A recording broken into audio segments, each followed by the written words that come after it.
Creatures of the night.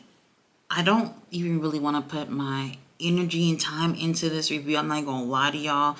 I did the watch along. If you saw me, watching the show, then you would have seen Rage Tati come out. I was very upset about a few things that happened on the show, and I took it out on my keyboard. And I was just really, really upset. So if you want to check that out, go ahead and watch the watch along, and you guys will see that. Whatever. I just want to see pro wrestling succeed, and sometimes I feel like Tony Khan is purposefully making dumb decisions just to, I don't know. Look, Swerve, hey man, they have a really great match. However, I knew it was not going to live up to what we saw at Full Gear, but still, we got some really great stuff out of them. Prince Nana's ringside. He does attempt to want to cheat, but Swerve says he don't want no mogul embassy. He don't want no cheating, nothing. He wanted this to be clean. And as the match was going, I was just like, okay, this is going on a lot longer than I thought. Like after the 20 minutes, then I was thinking, like, what's the time limit for this match? Obviously, it was 30 minutes, and by 25 minutes, they let us know that there's only 5 minutes left until the time runs out. And that's when I realized these bitches are gonna put this at a draw, and that's exactly what ends up happening. Swerve is obviously upset about it. He gets on the mic and he says, "Hey man, get your ass over here. We're going into sudden death. Give me 5 more minutes, whoop your ass." And Swerve says, and not Swerve, Heyman says no. And then he ends up leaving. But then Tony Schiavone is over there with his little Bluetooth or whatever it is that's in his ear. And he says that Tony Khan said, y'all gonna do this out on Revolution against Samoa Joe. So it's gonna be a triple threat match. And I'm just like, what? Triple threat match? Are you fucking kidding me? So this is obviously where I got really, really upset during the live stream. Let me not say they. Tony Khan does not understand that nobody wants to see a triple threat match. Pick one of these dudes to go against Samoa Joe, because we do not see Samoa Joe already after only was it one title defense so far, lose his title at Revolution. Nobody's seen that. So with that being the case, why not use Hangman to be a little sacrifice and let him lose that match against him at the pay-per-view, and then we could at some point have Samoa Joe and Swerve. I don't know if Swerve will be able to take the win at that point, but whatever. I was so upset that they even got to that, and I was just like, what sense does this fucking make? They had a really great match. Pick one of those two guys to be the one, and they just did not do that, and I just could not understand why.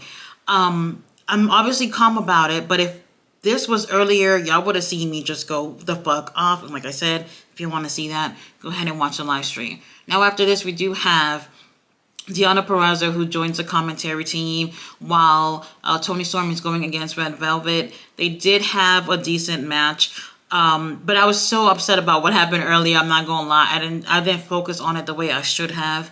Obviously, Toni Storm is going to take the win. I think this was an eliminator match, so obviously the title's not on. So she does take the win here, but I have to say once again, Red Velvet has been looking really strong on Ring of Honor, and I don't like the fact that they're feeding her to just lose on AEW TV. It just doesn't make any sense to me. But both these girls look really, really great, and I do feel like the more we do see Red Velvet in the ring, the better she's end up looking. Definitely what I would say is, I don't want to say it was the best match of the night, but we had BCC versus the wrestlers from CMLL. This was a really great match. I really did enjoy it. We had some even more CMLL wrestlers sitting ringside watching the match.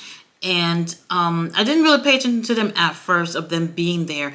But man, these guys are just absolutely on fire. I actually really do like seeing them. BCC was the best, faction that they could have picked to go against these guys, because they're really versatile in the ring. They have a lot of experience doing these multi-men matches. So they were going to do it justice, which they actually do. And I really do enjoy it. Now, I thought Moxley was going to be the one to take the win for his team, because Moxley has been on this little crusade of winning matches. Nobody get in my fucking way because I'm a winner, whatever the situation is. And Claudio was the one who ended up taking the win, which I was a little bit surprised about. So what he does is I think he pushed Hechicero onto the referees in the corner crying because he got pushed slightly, and then Claudio gives him a low blow so that he can end up taking the win. Now, the luchadors over at CMLL that are sitting in the crowd, they're like, hold the fuck on. What? Y'all cheating? So they come out. It was 3 of them. They come out to the ring. And now BCC is surrounded by, I want to say 6 guys. I think it was 6 guys. They were surrounded by 6 of them. And then all of a sudden, here comes Daddy Magic of all people. Angelo Parker, Christopher Daniels, and Matt Sydal. They come and they aid BCC. And then we have a stare down with all these guys or whatever. It feels very like an invasion type of thing with CMLL or whatever. It feels pretty cool. I love the way that they're going with the direction. If we're getting really great matches out of it too. Tony Khan, they better be back on the show, whether it's Rampage, Collision, or even next week Dynamite. I think they're a really great addition to the show. Up next, we had the monstrosity of Chris Jericho versus Konosuke Takeshita.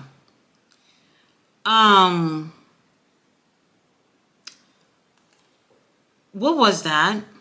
What the fuck was that? The match was horrible. I actually took a look at Bleacher Report. They're giving it a B. Who? You know what? They gave it a B for whatever reason. That match was horrible. And let me say this. Obviously, Don Callis' family, they are ringside, which is just Don Callis and Powerhouse Hobbs. Obviously, they were not going to let this go over clean, and I wasn't surprised about that. But I was hoping that it was going to go in that route. At some point, Sammy Guevara comes out with a chair, and he hits Hobbs in the back with it. Hobbs barely reacts because he's big, black, and jacked, and anyone can get it.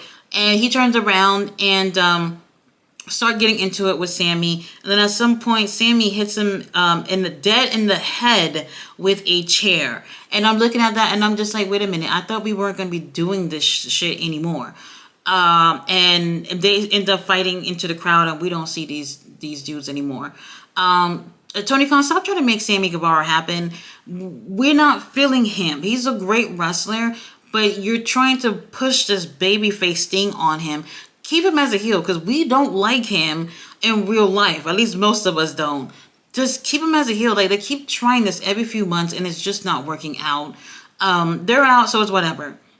Now, Chris Jericho and Takeshita. Takeshita is usually flawless to me. I felt like really the energy was really with Chris Jericho. He just does not move the way he used to.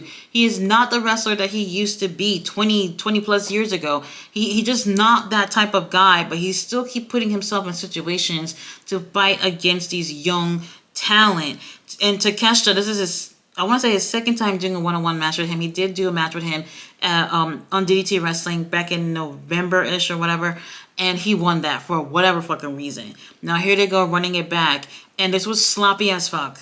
It really was sloppy. And it just seemed... And what I don't like is you call Takeshita the alpha now. But then y'all not treating him like an alpha. When he's over here hitting all his finishers, including numerous Blue Thunder bombs, and not winning, is that an alpha to you? I was so annoyed. So many things just did not work out between the two of them.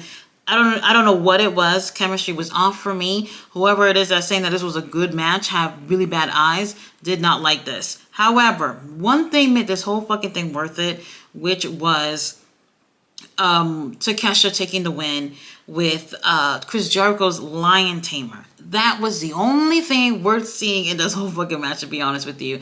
And I'm just looking at this and I'm just like, keep Chris Jericho out the fucking ring. If he cannot get his shit together and he cannot move the way he used to, and it's so funny because on the chat everybody kept saying that he walks around like he got mashed potatoes in his boots, which I can't even unsee right now. He's just not able to perform the way he used to. He's just gonna have to live with that. He can be that guy to help the younger talent, and a lot of times he put himself in the ring as if he's like 25 years old again, and you're just not there anymore. Chris Jericho, get a fucking grip. You need to be around to help the young talent. This is not time to make a star out of yourself. I'm fucking over it. Now, After this Tony Khan announcement, Tony Khan in front of the microphone, scared for his life. He doesn't seem to know what city he's fucking in. He just looks, his presence is horrible. Either way, he has an announcement to make. And the announcement is that on March 31st, that there's going to be a show in Boston called AEW Big Business. And at first I was just like, why is this news? Why couldn't you just tweet this? For whatever reason, it doesn't really seem like big news until you actually see the little graphic that they put out.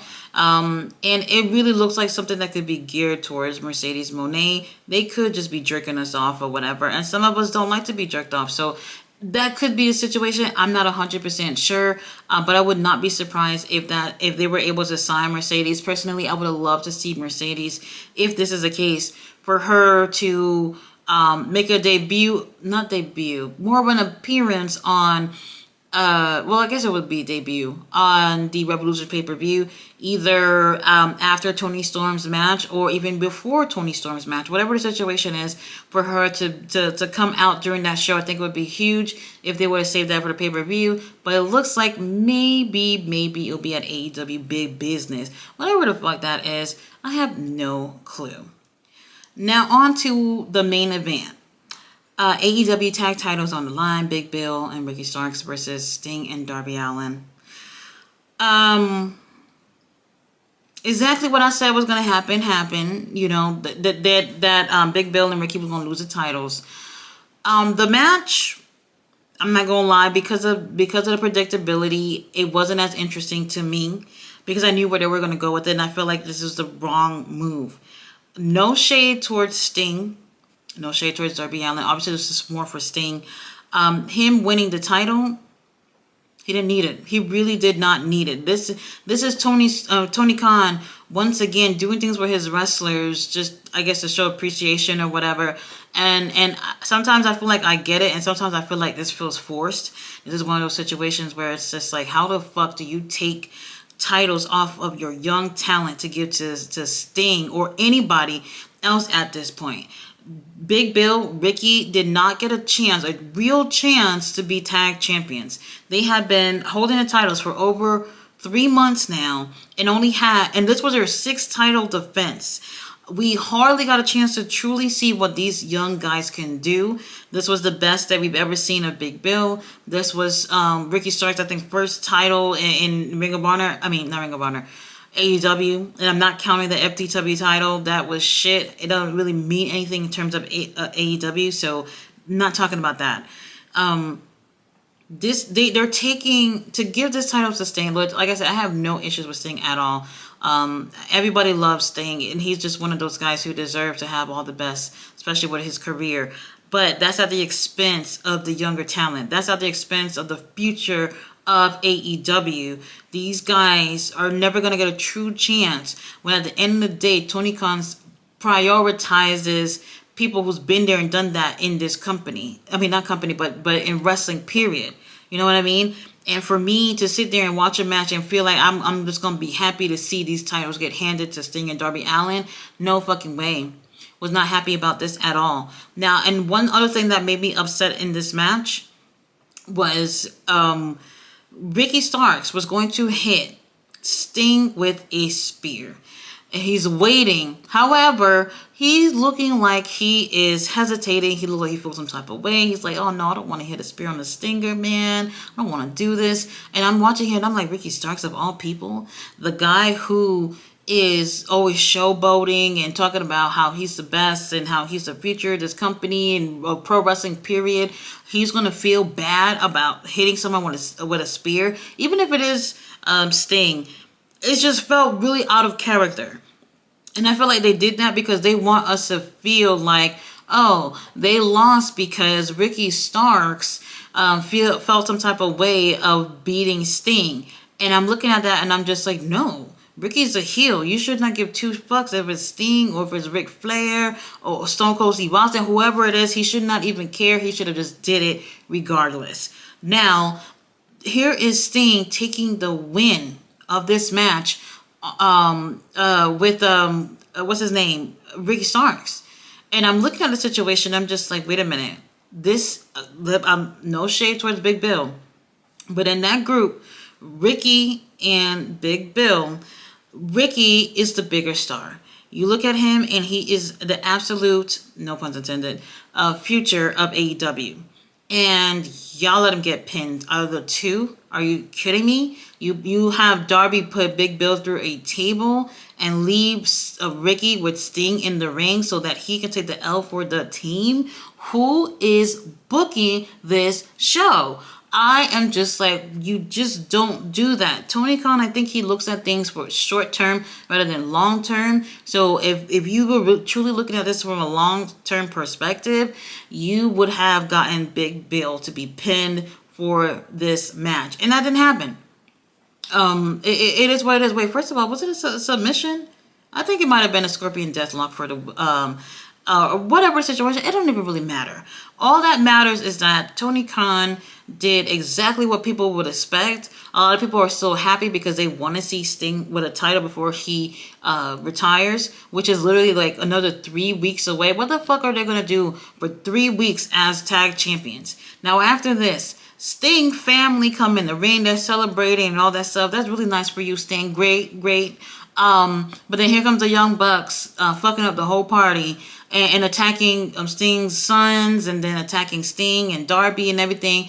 They wearing all white suits like they had somebody communion, and they're getting blood from Darby all over their clothes and everything. And I'm just looking at this thing and I'm like, this is exactly what I said was going to happen. The Young Bucks were definitely always going to be in position to at some point get those titles. And once again, we're back at square one, where it's like they do whatever they feel like they're comfortable with doing, which is always going back to the same fucking people every single time. I do not want to see the Young Bucks have the titles. I don't care if they're the EVPs. I don't care if they're the janitors. I don't care if they're shoving food backstage. I don't want to see them. People don't want to see that. People want to see these younger guys who are trying to scratch and claw their way up. But once again, they're getting pushed down by people who's been there and done that in the business. And I just feel like that is doing a complete disservice to those people. Now, when Ricky Starks walked the fuck off AEW and end up going to WWE, TNA, whoever the hell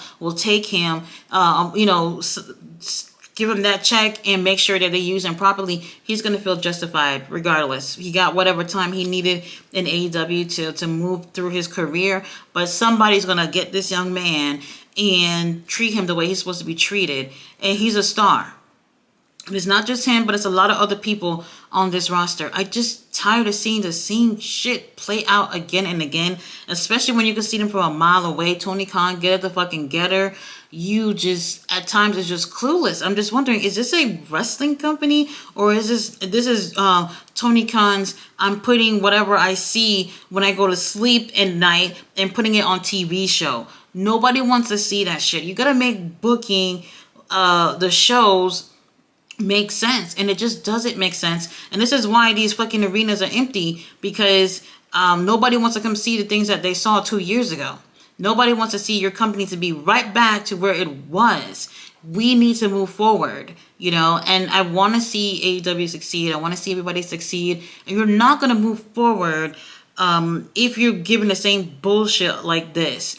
I am so fucking over it. I don't even know why the only reason why I'm even doing this review is because this is just my thing. And I always say I'm going to give it to y'all, and I'm giving it to y'all. Other than that, it really was not worth the watch for me. And I'm not saying this because I'm not getting to see what I want to see. This is me saying that Tony Khan is not looking at pro wrestling as a booker. He's looking at it in other ways that just don't make sense. And if you are trying to be part of the positivity in pro wrestling, you would do better at booking these shows. If you want people to sell out these arenas, these little shows, these little venues that you in, you have to give people a reason to come put their asses in the seat, and you are not giving people reasons to be over there. You're fucking talking about all in every fucking show, but no one knows where the fuck you're going to be at on Saturday. No one knows where you're going to be at for Dynamite, and you're wondering why these things are just not working. It just doesn't make sense. Tony Khan, get a fucking grip. You guys, I will be back with Ring of Honor tomorrow.